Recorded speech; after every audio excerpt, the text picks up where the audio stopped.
Hello everybody, and welcome to Unit 6, which is all about evolution.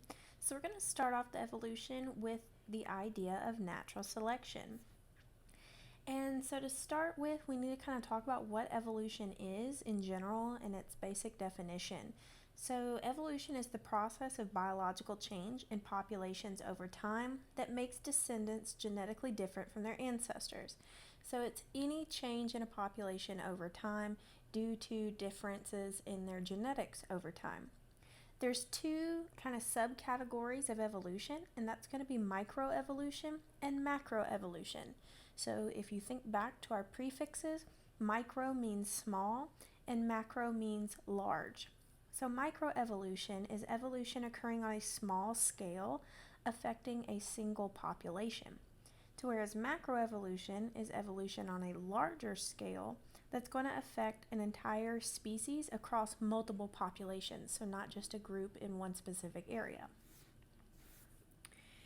And the idea of natural selection is one of the ways that evolution can occur. And so natural selection says the organisms with the best traits, aka adaptations, will live longer and reproduce more than others. And this is going to cause changes in the population over time by acting on the traits that are heritable, meaning that they can be inherited because they are genetic. So this idea is where you get survival of the fittest. So that means that we need to talk about what fitness means in a biological definition. And so it's a measure of how well you can survive in your environment, and therefore also how well you can reproduce. Because if you're dead, you can't reproduce. One thing that's kind of good to think about is when we think about fitness, a lot of times we're thinking about physical strength, agility, and that's not necessarily fitness evolutionarily. It could be being small to where you can hide in small nooks and crannies that you can't get eaten. It could be being a specific color. It could be having resistance to specific diseases. So fitness isn't necessarily being big and strong and fast. So natural selection is going to be based on 4 principles, and we're going to talk about each one of these in a little bit more depth. But those are the overproduction of offspring, variation, adaptation, and descent with modification. So overproduction of offspring is pretty self-explanatory. It means that you have lots of offspring and limited resources. So that's going to cause competition for those resources. A lot of organisms make many more offspring than what could possibly survive. So think about baby sea turtles. The moms just dig nests on the beach, lay thousands of eggs, and then peace out. And those little baby sea turtles are trying to get to the ocean. Most of them don't make it to the ocean. And then once they do get to the ocean, very few of them actually survive into adulthood to reproduce themselves. So that means most likely the faster ones, the ones that were more healthy, are probably the ones who survived long enough to reproduce. Variation. So that competition that's caused by having a lot of offspring, the fact that there is a winner is because there's variation within a population. So that's talking about the differences in the physical traits of organisms. Why is there variation in a population? Well, random mutations are the ultimate source of variation. For example, the red hair allele was a random mutation that seemed to pop up in some like Irish and Scottish areas in human evolution. That's why a vast majority of people with that allele can kind of trace their heritage back to that point. You can also find variation in genetic recombination during meiosis. So if you think back to meiosis, whenever we did crossing over during prophase 1, we created these different combinations of different parental alleles that gave us some differences. And then migration, which is gene flow, and we'll talk more about that later. But for example, with that red hair allele, that red hair allele was not in North American populations at all. However, there are redheaded people in North America now. And why is that? Because people from the original population with the mutation migrated to North America. So looking at adaptations, remember that an adaptation is a feature that allows an organism to better survive in its environment. So that means that it is a beneficial trait. And those beneficial traits will become more common over time because if it is beneficial, it's going to help me to live longer and be able to reproduce more. So this is going to change the gene pool. And remember that the gene pool is the combined alleles of all the individuals in a population. So for example, an adaptation for these cacti is having those spines. It helps protect them from being eaten. So this allows them to survive longer and to be able to reproduce, meaning that over time you would expect cacti to have more spines than not. And that ultimately causes the descent with modification. So to modify means to change, right? And to descend means to come from. So what we're saying here is it's a change in the gene frequency over time, meaning like with my cactus, earlier on in the past, you might have seen more cacti with fewer spines. And because it was a benefit to have those spines for protection, over time your populations, you're going to see a higher frequency or like a higher percentage of the cacti that have spines. So that means natural selection is going to lead to populations with new phenotypes that are adapted for new situations. And their traits are going to come from their ancestors. So beneficial traits should become more common over time. In my scenario here on the right, I have bears. We have a brown bear and we have a polar bear. And in this particular environment, the polar bear has adaptations to help it survive better than the brown bear. So over time, we would expect to see more polar bears, more of the white coloration, larger bears in this situation. So it's really important to note that individuals do not evolve. Remember, evolution is change over time. You cannot choose to change your genetics.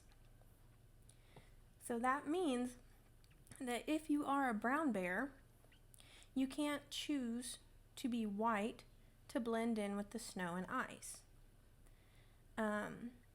However, over time, if I have a population of brown bears and one of them has a mutation for white fur, then it didn't choose that, and it itself did not evolve. It didn't change. It was born that way, right? But because it's more likely to survive and reproduce, you're going to see a higher percentage of white bears in this population over multiple generations. So there's 3 modes of natural selection we're going to be talking about. One is directional, one is disruptive, and one is stabilizing. So let's talk about them and how to identify them. So directional selection is when we are going to increase the expression of an extreme version of a trait in a population. So looking at this graph here, you have the dotted line that says before selection, right here, and then the blue line for after selection. So if you notice, it shifts in one direction. That's a big hint that it's directional. So let's look at our example. Most of the moths had light-colored wings, but dark moths started to appear. Because moths live against tree barks, years later, most of the moths were dark. Thus, more dark moths survive, adding more genes for dark color to the population. So let's add some labels on this to give you a little bit better of an idea. So we have light-colored wings and dark-colored wings. And just imagine that this is like percent of the population. So it's telling me in the beginning there were more light-colored moths than dark-colored moths. But over time, because the environment changed, dark-colored moths went up and light colored moths went down. So it shifted in one direction. One trait was favored. And it wasn't the middle trait, it was an extreme trait. So it would be directional. Our next type is disruptive selection. So this is going to be a process that splits a population into two groups, and it's going to remove individuals with the average trait and favor the two extremes. So, for example, snakes that live on rocks are gray and will survive. Snakes that live on grass and are green will survive. So we've got green, we've got gray, and then let's say our intermediate is like a brown color. So snakes that have an intermediate coloring would be at a disadvantage because it would be more visible to predators. Okay, so gray is good, so that's going to increase. Green is good, so that's going to increase. Brown is bad because that means that I'm going to stick out as a snake in this environment because I only have grass and rocks. And neither one of those blends in very well with brown. So because 2 traits are selected and they are the two extremes, they are not the intermediate, it is going to be disruptive selection. Next is stabilizing selection. So with this one, think about stable, meaning kind of like the middle of the road. So stabilizing eliminates extreme expressions of a trait, and it favors the average or the middle one. So for example, human babies born with below normal and above normal birth weights have lower chances of survival than babies born with average weights. Therefore, birth weight varies little in the average human population. Okay, so let's say most average babies weigh about 8 pounds. Okay, so let's go 12 pounds and 4 pounds. So think about it. 4-pound babies, those are premature, especially before hospitals. They have a very low chance of survival. So those are not, those do not have high fitness. If you have a 12-pound baby, most likely it was going to be very, very difficult for the mother to have that child without a cesarean section. So once again, pre-hospital, that's probably going to kill both the baby and the mother. So that is not fitness, not high fitness. However, 8-pound babies, they are large enough to be healthier and not premature, but also small enough to where they don't get stuck in the birth canal. So stabilizing selection is at play here because it's the average trait, the middle one, that is the best option. So go ahead and pause this and read these examples and think about what you think are the modes of selection that work here: disruptive, directional, or stabilizing.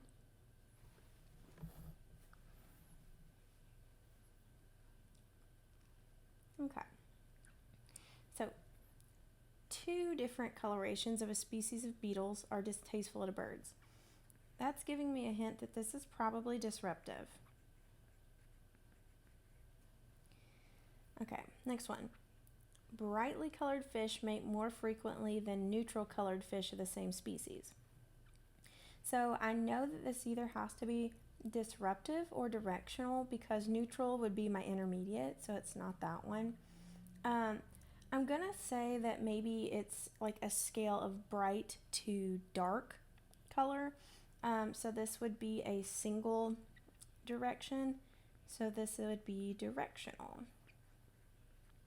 And then lastly, the average baby chick weighs about 45 grams when born. So it's an average, which would be stabilizing. And then fossil evidence reveals over time the size of horses has been increasing. So it is moving in one direction towards one extreme, which is getting larger. So this would be directional. Okay, moving on to our slight math portion of this unit, and it's going to be talking about allele frequencies. So remember, with frequency, it's the number of times, or like the percentage that something shows up. And in this case, it's the allele frequency. So it's the number of times a specific allele shows up in a population. So how common is the dominant allele or the recessive allele, etc. So the higher the frequency, the greater the allele that there is, so the more of it that there is, the more common that trait is. And then it also shows how frequently the allele appears in the gene pool. So just recall back, the gene pool is the combined alleles of all the individuals in a specific population. So how can I calculate this? All the alleles in your gene pool can be calculated by this equation here. P plus Q equals 1. 1 meaning 100%. P is the frequency of the dominant allele, and Q is the frequency of the recessive allele. So we're only doing Mendelian genetics here, where you only have two options, the dominant and the recessive. And since there's only two options, adding those together has to equal 100% of your options. Sorry. So in a given population with only two versions of a gene, aka alleles, you have dominant, P, and recessive, Q. So let's talk about what to do with these. So here's an example. In a population of wildflowers, the red allele is dominant to the white allele, meaning that the white allele is recessive. Of the 500 total plants in the population, 20 are white, 320 are homozygous red, and 160 are heterozygous red. So I'm going to go ahead and make some notes to myself up here. So this would be my homozygous red. And it said there's 320 of those individuals out of 500. My heterozygous, it said that there were 160 individuals out of 500 of those.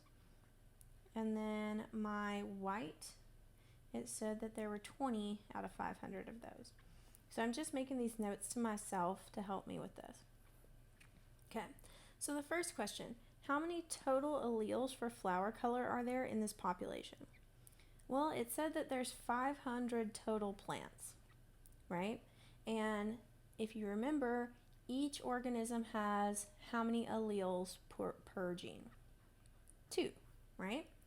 So 500 times 2 would be 1,000. So 1,000 alleles total. How many dominant alleles and how many recessive alleles?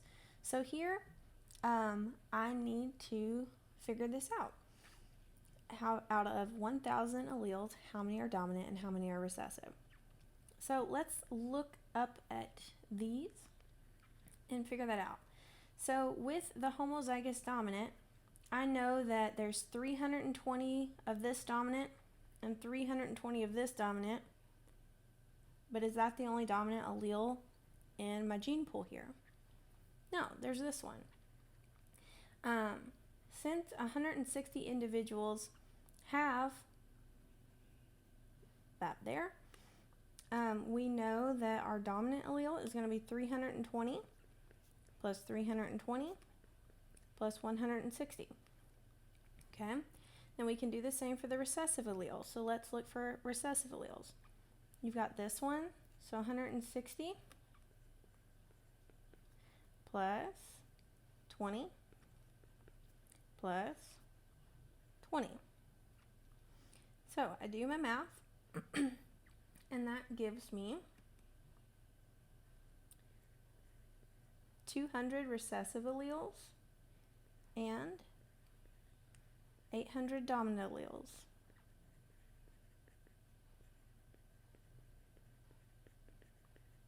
Okay, so then finally it asked me to find the allele frequencies.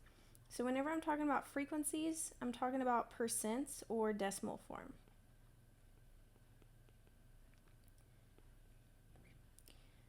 So remember, in order to find a decimal, you just make it a fraction, right? The part over the whole. So as far as dominant goes, the dominant allele, we had 800 dominant alleles over 1,000 total alleles, which is 0.8 or 80%. For recessive alleles, we had 200 alleles that were recessive over 1,000 total alleles. That's 0.2. And that makes sense because if I go back up here and I plug this in, remember Q is recessive and P is dominant. So if I plug this in up here, 0.8 plus 0.2, that does equal 1. So that checks out. Go ahead and pause this one and try to do this one on your own, and then come back and we will talk about it and go through it. All right. So in a population of pea plants, the tall allele is dominant to the short allele. Of the 400 total plants in the population, 50 are short, 200 are homozygous tall, and 150 are heterozygous tall. So I'm going to go ahead and make my note to myself up here.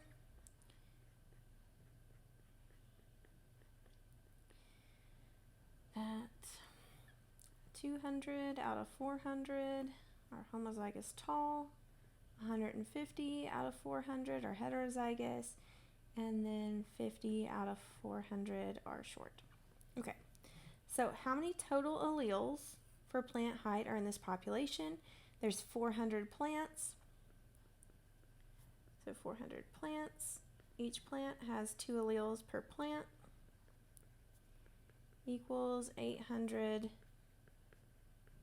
total alleles. Okay, how many of each allele? So this is asking for the dominant and the recessive alleles.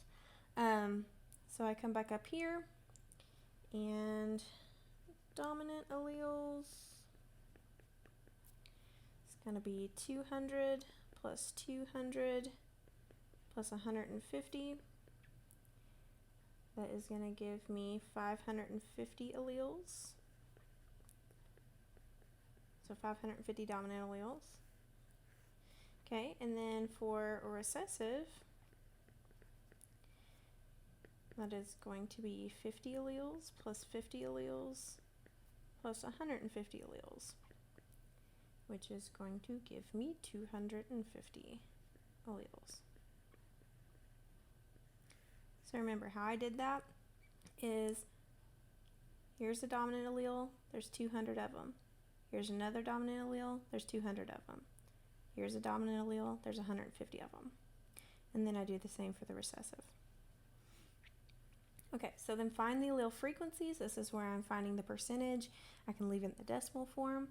So for the dominant allele, I have 550 alleles, and I need to put that over the total number of the alleles, which we found out up here was 800.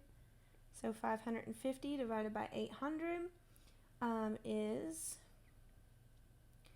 0.6875. You can round that if you want to. I would round it to either here or here. Either one of those would have been fine. But in this case, I'm just going to keep it as is for now.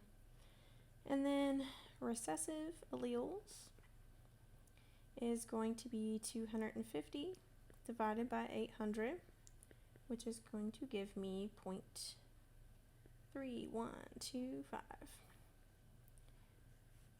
So there is my frequencies for the dominant and recessive allele. And then finally, here's something new. Find the genotype frequencies. So that is where, if you remember, these are our genotypes up here. So we're just finding what is the percentage of those occurring in this population. So homozygous dominant was 200 divided by 400, which is 50% or 0.5.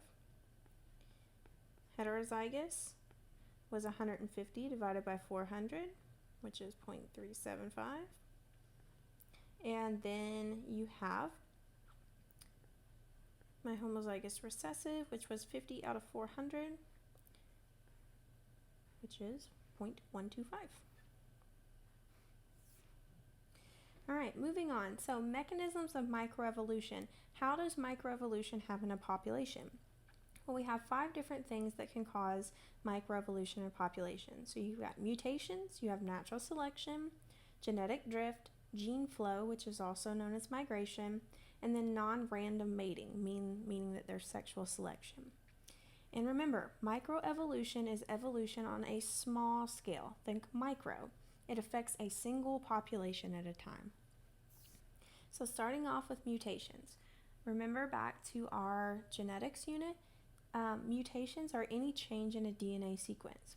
This is going to create new genotypes, and therefore that can create different phenotypes.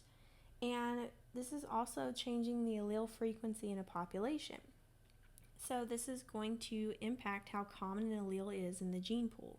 So this could increase variation, and we know that variation is a driving force in natural selection, because if you have variation, one of those variations might be an adaptation and give an organism a benefit in a situation.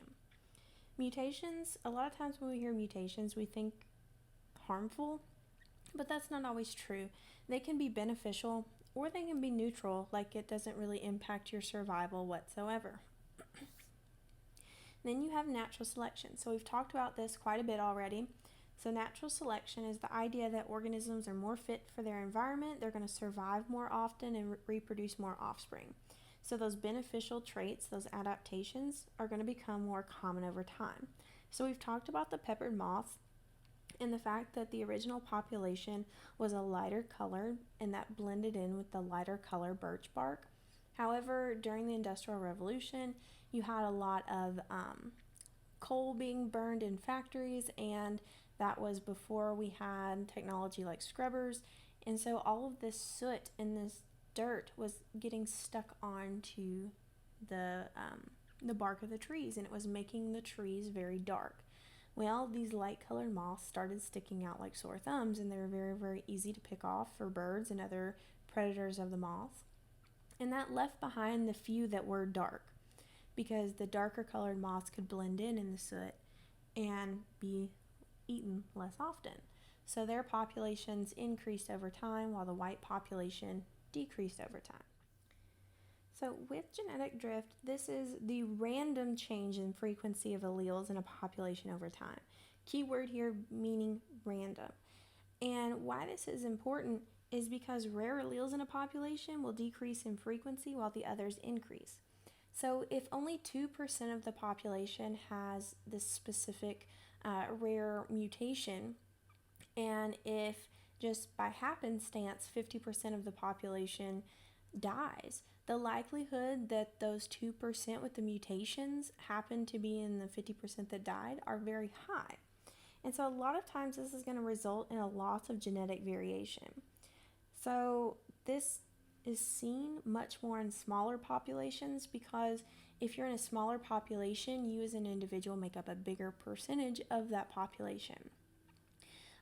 So for example, imagine that you had 10 marbles in a bag, and one of those marbles was a white marble, and you picked out 5 marbles that was representing those that survived.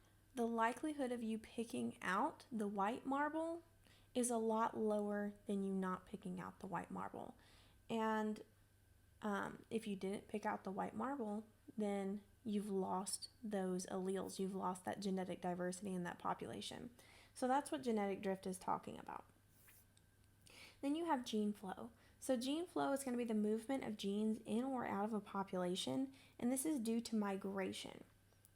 So it's going to increase genetic variation in a population, because you're going to increase the differences, the different alleles in the gene pool that you have available for mating.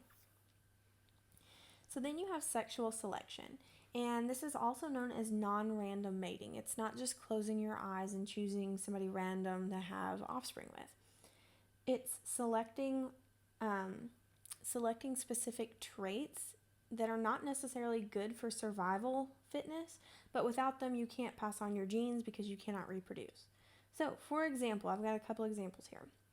With peacocks, those big feathers are not helpful for survival. Actually, it's very harmful for survival. Think about it. these peacocks live in areas where tigers live.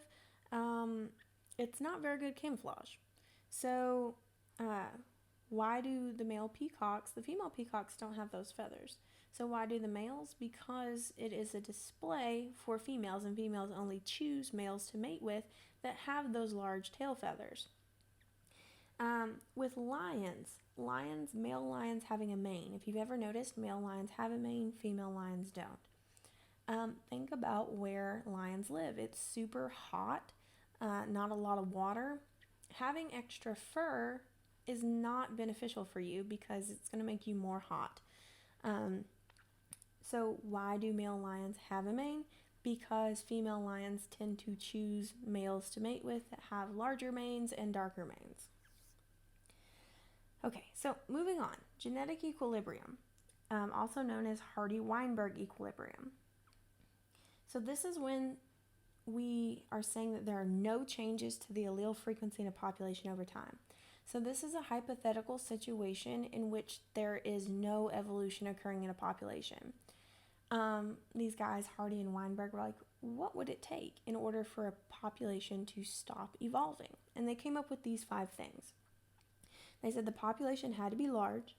There had to be absolutely random mating. There was no selection of sexual partners by choice. You couldn't have any migration in or out of a population. You couldn't have any mutations, and there had to be absolutely no natural selection. So we already have talked about that in a population with only 2 possible alleles for a gene. We've talked about how to calculate allele frequencies, right? The dominant allele P plus the recessive allele Q is equal to 1.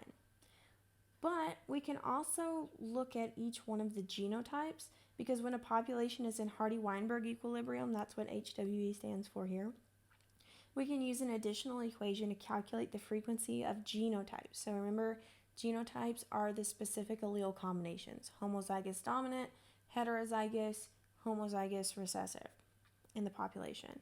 And that equation is P squared plus 2PQ plus Q squared is equal to 1. So that makes sense, right? Because all of our homozygous dominant individuals plus our heterozygous individuals plus our homozygous recessive individuals have to equal 100% of the population. So let's break this down to understand what the variables are talking about. P squared, think about P in the original equation was our dominant allele. So P squared is saying you have 2 dominant alleles. So that's going to be my homozygous dominant individuals. PQ, that's 1 dominant allele and 1 recessive allele. So 2PQ is the heterozygous individuals. And then Q squared, remember Q is our recessive allele. So Q squared is saying I have 2 recessive alleles. So this is the frequency of homozygous recessive individuals. So let's look at an example and talk about how to work through these problems. So round heads are dominant to cone heads, and 51% of the individuals in a population have round heads. What portion of this 51% are homozygous if the population is in Hardy-Weinberg equilibrium? Okay, so what portion of this 51% are homozygous? And we're saying that 51% are round heads and round heads are dominant. So basically we're trying to find this. And we know that 51% have to be heterozygous or homozygous dominant, because that's both of those genotypes would have the dominant trait. So how can I go about finding this? Well, I have to kind of re-engineer this a little bit. If I know 51% have the dominant trait, then I can figure out what percent has the recessive trait. So 100% minus 51% is 49%. Okay, and remember I need to write that in decimal form to be able to work with this in a calculator, so that is 0.49. So Q squared is going to equal 0.49. Well, what can I do with this? Now that I know this, I can determine Q. So if I have Q squared, how can I figure out Q? I find the square root of it. So the square root of 0.49, and you would do this in a calculator, okay? So 0.49, find the square root of that. It's going to tell me what Q is. So Q is 0.7. If you remember back to our original equation, P plus Q is equal to 1. If I input 0.7 here, then I know that P is 0.3. And from there, I can fill in my value here. So 0.3 squared is equal to P squared, which is what I wanted to find out. What percentage are homozygous dominant? So 0.3 squared is going to be 0.09, which is the same thing as 9%. So 9% of my population are homozygous dominant for the round heads. Okay, so our last example here, go ahead and pause it and try to work through it. Come back to check or if you need help. All right, so our last example. In turtles, red color is dominant to yellow color in a population of 241 turtles. So that's my total. 34 are yellow. I know yellow is recessive. Okay, assume that the population is in Hardy-Weinberg equilibrium. So the first thing I need to do is I need to think about what I know. So it told me that 34 out of 241 turtles are yellow. I know that yellow is recessive, so this is saying that it is the homozygous recessive, which is the same thing as Q squared. So I know that Q squared is equal to 34 divided by 241. So I go ahead and I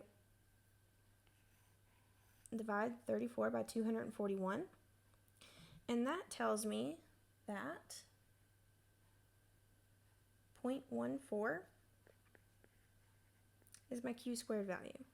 So just like we did in the last one, I can isolate Q by finding the square root of that. So Q is going to be 0.38. Cool. So if Q is 0.38, how do I find P? I put it in my equation. P plus Q is equal to 1. I know that Q is 0.38. So I can figure out that P is 0.62. Okay. And then finally, what percentage of each genotype is in this population? Well, I already have this number because it was given to me. So 14% or 0.14 is Q squared. And then I just take my P value and my Q value and mathematically figure this out. So for P squared, 0.62 squared. For 2PQ, 2 times P, which is 0.62, times Q, which is 0.38. Okay, so that gives me 38% or 0.38 for P squared. And then 2 times 0.62 times 0.38 is 47%, or 0.47. And if I add all three of these up, it's going to be actually 0.99 because of the rounding. But that is okay because we're not going to go all the way out to the hundredths, thousandths percentage in order to all of that to round up to 1. So we are still solid.